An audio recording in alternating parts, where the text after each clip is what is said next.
आदाब, नमस्कार, सत श्री अकाल, अस्सलाम वालेकुम। एवरवेदा हर्बल्स यूट्यूब चैनल पर आपका बहुत बहुत स्वागत है। दोस्तों, मैं हूं आपका अपना दोस्त सुफियान खान। आज का विषय है खांसी को लेकर।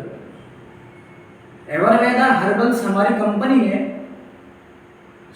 पुरानी से पुरानी सूखी खांसी को खत्म करने के लिए आयुर्वेदिक एक ऐसा सिरप बनाया है जो आपकी खांसी को खत्म कर सकता है। हमारे उस सिरप का नाम है एवर हनीकम।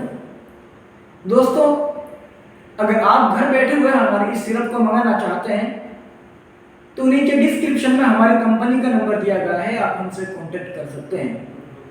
अगर आप किसी बीमारी से परेशान हैं दोस्तों, अपनी बीमारी हमें कमेंट बॉक्स में लिखें ताकि हमारी आने वाली अगली वीडियो आपकी बीमारी के अनुसार हो। मिलते हैं किसी अगली वीडियो में, तब तक बने रहिए।